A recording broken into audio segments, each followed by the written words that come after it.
O passado do deus Susanoo no Mikoto acabou sendo bem melhor do que eu esperava, mostrando uma grande surpresa para todos nós, de que Susanoo praticamente deixou de ser um deus para aprender as técnicas da espada com os humanos. E isso, com toda certeza, pode mudar a perspectiva de muitos sobre o personagem Susanoo no Mikoto no capítulo 89 oficial de Shimazu no Valkyrie. E o capítulo já começa exatamente de onde o último terminou no mês passado, com Okita Souji desferindo aquele grande e poderoso corte no corpo do deus da espada, e até mesmo Randall falou que aquilo foi o suficiente para deixar Susanoo de joelhos no meio da arena, enquanto Okita permanecia de pé com somente um pequeno corte em seu rosto, segurando a espada cheia de sangue na frente de Susanoo antes de dar um verdadeiro sorriso muito sincero bem na direção dele. E como esperado, depois de fazer aquele poderoso ataque,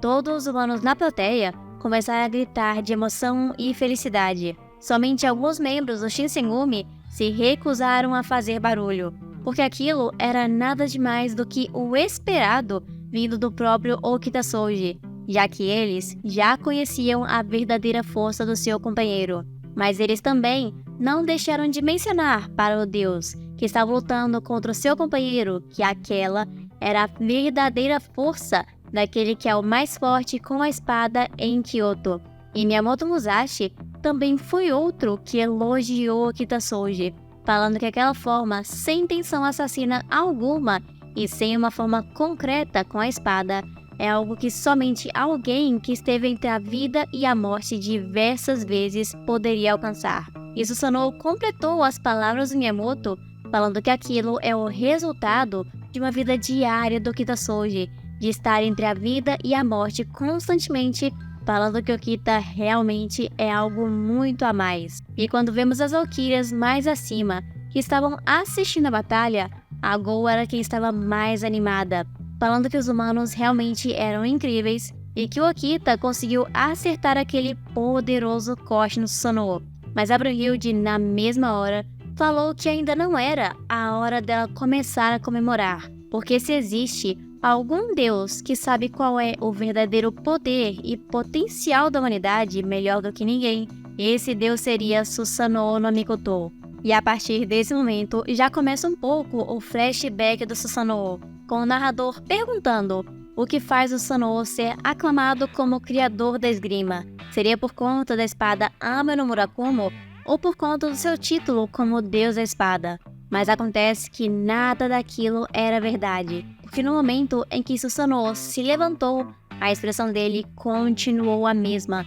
animado e com mais vontade ainda do que antes de continuar lutando, enquanto o narrador corrigia de que Susanoo não é o deus da esgrima, e sim o deus da espada, a arma. Mas então quem foi realmente o fundador da esgrima e o que realmente também era essa esgrima antigamente? No Japão antigo e em sua mitologia, Susanoo já havia nascido com tudo em mãos, como um dos 3 nobres deuses, e praticamente não precisou lutar para conseguir nada disso. E com somente um ataque de sua espada, ele derrotou todos os monstros e deuses malignos que tinham dentro daquele local, sendo adorado como Deus da Espada e a espada divina mais forte. Mas mesmo assim, Susanoo continuava sendo um deus calmo e sério, sem demonstrar nenhuma emoção a mais ou personalidade específica, se parecendo mais com uma máquina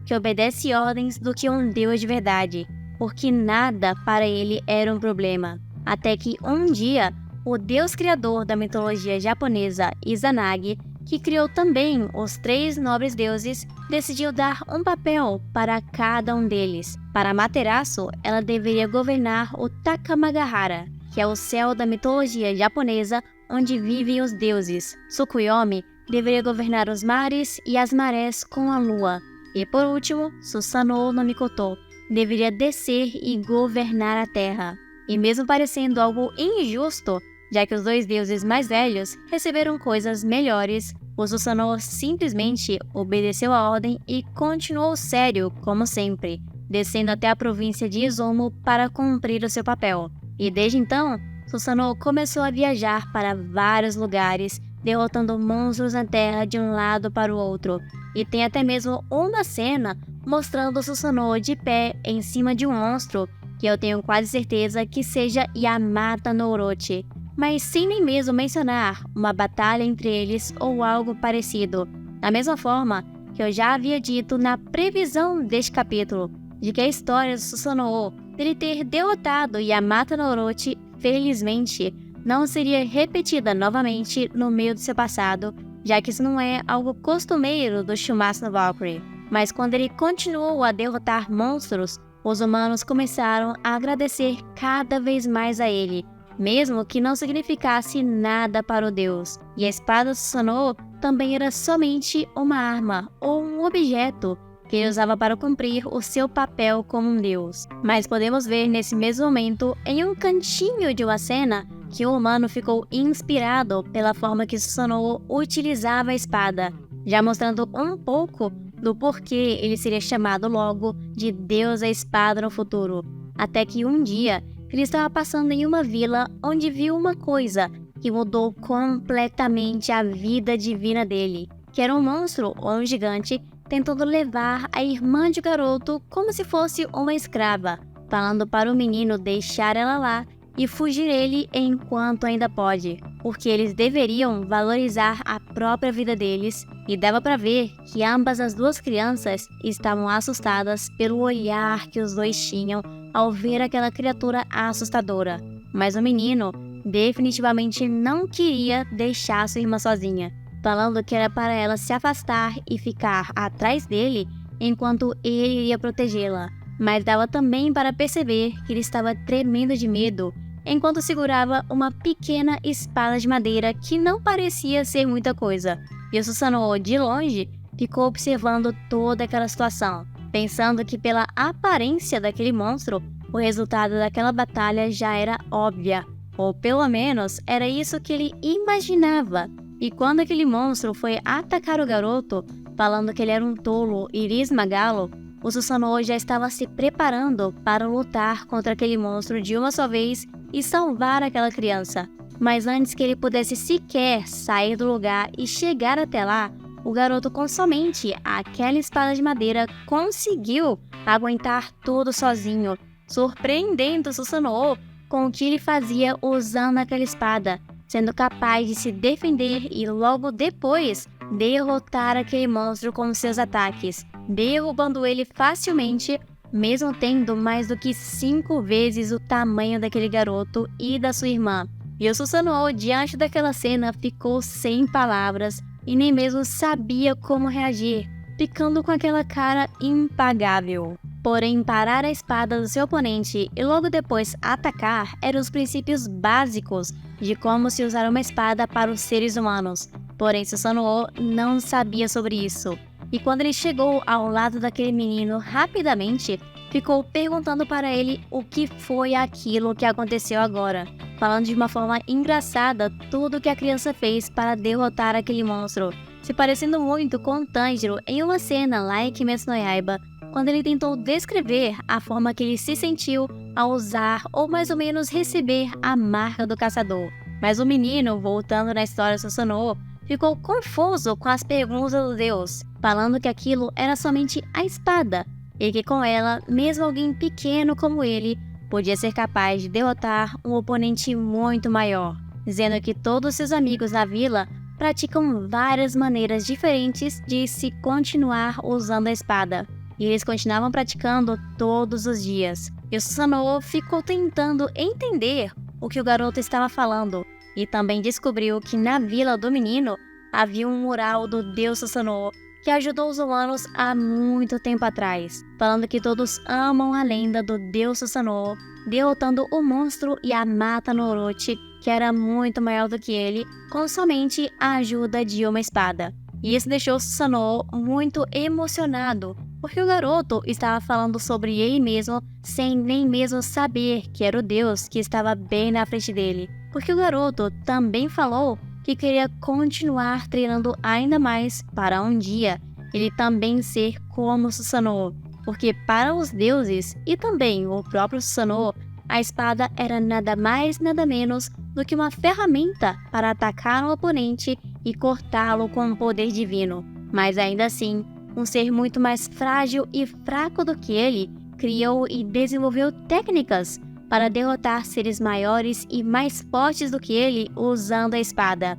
E isso deixou o Susanoo ao mesmo tempo muito confuso, meio decepcionado e envergonhado com si mesmo, porque ele não sabia qual era a diferença entre a espada dele e a espada dos humanos e como que elas usavam sem saber do jeito que ele fazia, porque ele percebeu que aquilo não era somente uma espada, tentando encontrar uma palavra específica que fosse melhor para descrever aquilo que os humanos criaram, até que de repente ele nomeou essas técnicas com a espada de esgrima, e o garoto, ouvindo aquela palavra, provavelmente foi a pessoa que contou para todos os outros de sua vila e que consequentemente foi se espalhando de que foi aquele homem que estava na sua frente, o Susanoo, que criou a esgrima, sendo que ele somente nomeou a técnica e copiou todos os humanos. E o Susanoo então, logo depois, fez algo muito inesperado e se curvou na frente do garoto na mesma hora, como se ele fosse alguém muito superior a ele, falando que os humanos realmente eram incríveis, pedindo para ele ensinar o Susanoo a usar a esgrima assim como os humanos. E por conta disso, o Susanoo se tornou o primeiro deus a implorar para um humano para que ensinasse ele alguma coisa. E mais tarde, no Takamagahara, mais especificamente no templo da Amaterasu, a sua irmã mais velha, Susanoo se encontrou com ela e a Amaterasu ficou se perguntando o que era essa tal de espada que ele queria aprender, sendo que o Susanoo praticamente já era o deus da espada, perguntando se ele estava doido. Mas o Susanoo, corrigindo sua irmã, falou que não era somente uma espada, mas sim as técnicas com a espada, que era denominada de esgrima. Mas a Amaterasu não ficou nem um pouco feliz com aquilo que estava ouvindo, e muito menos o Tsukuyomi, e ficou chamando o Susanoo de idiota repetidas vezes e o tempo todo, dizendo que não se importava com o que ele dizia, falando até mesmo que o Susanoo estava começando a falar assim como os humanos e imitando tudo que eles faziam, fazendo ele ficar ainda mais irritado, mas só se acalmou depois que a Amaterasu começou a chamar a atenção dele. Aí, quando ele estava mais calmo, falou que o Susanoo não seria perdoado depois de degradar a dignidade de um deus por ter implorado para um humano ensinar ele, ainda mais por ele ser um dos 3 nobres deuses. Mas Susanoo então falou que já sabia que não seria perdoado por isso, e era exatamente por esse motivo que ele havia decidido deixar de ser um dos 3 nobres deuses. E isso deixou a Amaterasu e o Susanoo chocados ao mesmo tempo em ouvir aquelas palavras vindo diretamente de um dos 3 nobres, fazendo até mesmo eles pensarem que Susanoo estava perdido. Mas a Amaterasu resolveu então perguntar, porque ele queria tanto aprender a esgrima e era obcecado com aquilo. E o Susanoo explicou que era porque ele estava animado, e em toda a sua vida, ele nasceu como um dos 3 nobres, tendo o título de Deus da Espada, sendo venerado e adorado, e tendo tudo desde sempre. Mas para ele, a esgrima humana era algo completamente diferente, porque aqueles que nascem sem ter tudo, precisam suar o seu próprio sangue e criar estudando uns aos outros, falando que a esgrima humana é algo infinito e que uma vez que se começa, não tem como mais parar. Porque para o Susanoo, isso era algo muito interessante, e essa era a primeira vez em toda a sua vida dele em que seu coração estava disparado, mostrando então um sorriso que nunca havia sido antes mostrado para nós como um deus, mudando completamente a personalidade de Susanoo para aquela que nós vemos hoje em dia no mangá. Mas Tsukuyomi não entendeu nada do que ele falou e só continuou irritado como sempre. E a Amaterasu, que estava tentando entender o que era aquele sentimento que o Susanoo estava sentindo, até então decidiu permitir que o Susanoo fizesse o que ele bem entendesse, dando permissão para ele aprender a esgrima, mas com algumas certas condições, o que deixou Susanoo até mesmo surpreso dela ter deixado de fazer isso. E a primeira condição da Amaterasu era de que ele nunca mais iria pisar sequer um pé no Takamagahara, e ele seria expulso de forma permanente, banido dos céus, porque era vergonhoso um Deus pedir para os humanos ensinamentos, ainda mais por ser um dos 3 nobres, e o segundo era de que ele não poderia ser visto ou revelar a sua aparência para qualquer humano, e ninguém deve ensiná-lo a esgrima, porque ela permitiu somente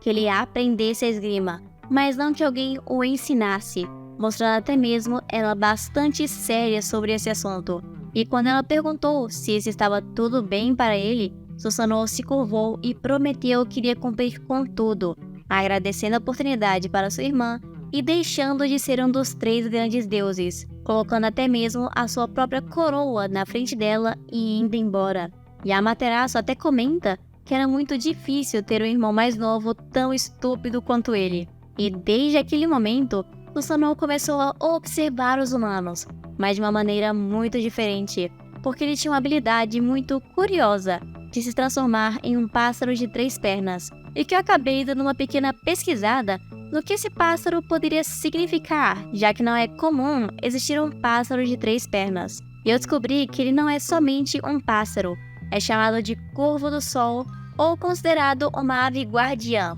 Mas no Japão, a aparência desse grande pássaro pode também ser interpretada como a vontade dos céus ou intervenção divina em assuntos humanos, o que se encaixa perfeitamente nessa situação no Shumatsu, já que Susanoo estava observando os humanos e aprendendo junto com eles uma intervenção divina nos assuntos humanos, mostrando como que as técnicas dos humanos continuavam a evoluir não importa o quanto demore. E Susanoo começou a aprender todos os princípios desses mestres espadachins de uma forma muito dedicada e ávida, olhando até mesmo como que Okita Souji usava a espada e treinava a sua posição na frente de um espelho, imitando perfeitamente tudo o que ele fazia. E até mesmo com o passar do tempo, Susanoo ficou muito mais velho e com uma aparência quase idêntica às imagens que nós pesquisamos e vemos do próprio deus na mitologia japonesa. O que, pelo menos na minha opinião, combinou muito mais com o deus do que a aparência que ele tem atualmente.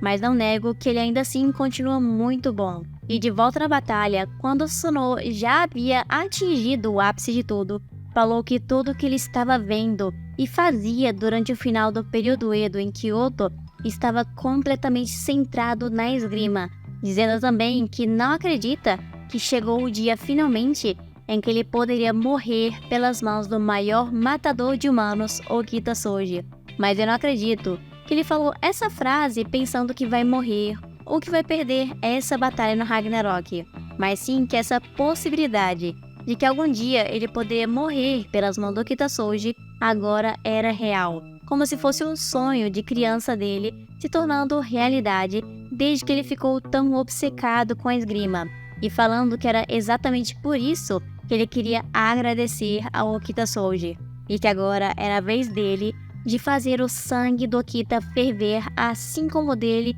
com toda a animação que ele tinha, revelando então uma nova face dele, uma aura muito mais animada e excitada para continuar a batalha, que estava deixando até mesmo Okita Souji assustado mais uma vez com aquela cena. E esse momento, na cena final do capítulo, foi simplesmente perfeita, uma finalização muito boa e maravilhosa para o personagem, sua história e também que já conecta perfeitamente para algum ataque que ele vai fazer no próximo capítulo, que eu tenho quase certeza que vai ter algum poder a mais, ou até mesmo uma habilidade ainda mais desenvolvida do Susanoo. Mas antes do fim de todo o capítulo e também do vídeo, nós recebemos um capítulo extra, que na minha opinião é muito bonitinho e foi o melhor capítulo extra que nós recebemos em muitos meses, que é da Piton se encontrando com Apollo logo depois da 9ª rodada. E ele estava preocupado com o Deus do Sol e se ele iria vencer a essa batalha.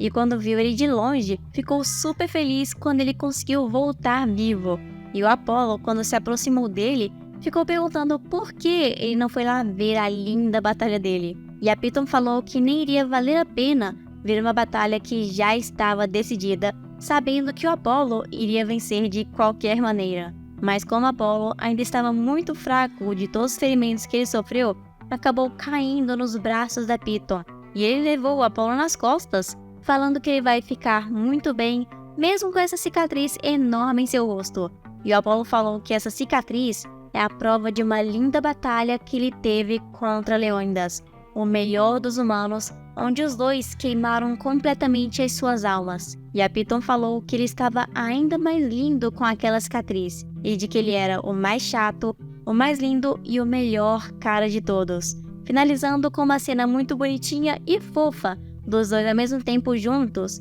enquanto ele carregava o Apollo até alguma enfermaria bem mais próxima possível. E eu não sei se vocês perceberam, mas a Piton acabou ficando muito mais fofa, com uma aparência bonitinha e cômica, que ficou até mais detalhada do que antes, como estava no passado do Apollo. E eu gostei muito desse momento de interação entre os dois personagens, já que normalmente não temos tanto assim depois de cada batalha. E falando um pouco mais do flashback do Susanoo, eu acabei acertando em vários pontos nessa previsão de que o Shumatsu decidiu misturar a mitologia junto com o que eles queriam, já que originalmente, na mitologia, o Izanagi deu papéis para os 3 deuses, mas Susanoo foi expulso dos céus por ser muito temperamental e destruir coisas constantemente. E nesse, eles mudaram o motivo, mas ainda assim com o mesmo objetivo, além de terem feito também outra coisa que eu mencionei, de mostrar o porquê que Susanoo é tão obcecado com a espada,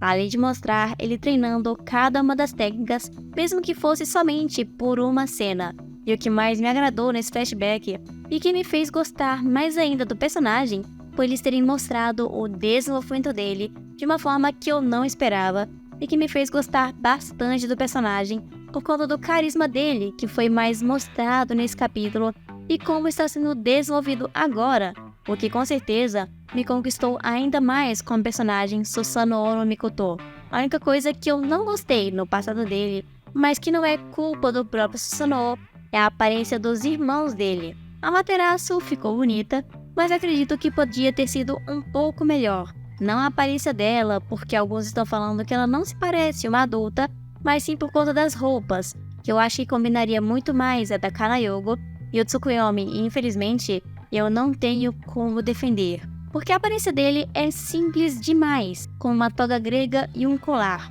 coisa que eu achei que seria muito melhor por ele ser um deus japonês, considerando que o mangá é do Japão, além de que esse cabelo Chanel meio emo dele, pra mim não combina nem um pouco com o nome Deus Tsukuyomi. Eu acho que eles poderiam pelo menos ter colocado uma roupa ou um kimono muito mais bonito e detalhado para ele, com algum cabelo muito mais incrível, assim como foi o da Materaço e o do Susanoo, que são 2 designs muito bons. Mas devo dizer que o capítulo em si foi muito bom e foi acima de qualquer expectativa que eu tinha antes sobre o passado do Susanoo, e que com certeza me fez gostar muito mais dele do que eu gostava antes. Então me pergunto para vocês, qual dos dois é o favorito do fandom agora, depois de ver o passado do Susanoo? E se vocês vão mudar de opinião quando chegar o passado de Okita Souji? Deixe aqui embaixo nos comentários, que eu quero muito saber. E não se esqueçam também de se tornarem membros, assim como o historiador Jonathan Rock, Ian Tales, Vianney Uchiha, Felipe Silva, Yuri Pérez Ponti, Brenda Medeiros, Matheus, Chapa e Heitor Silva.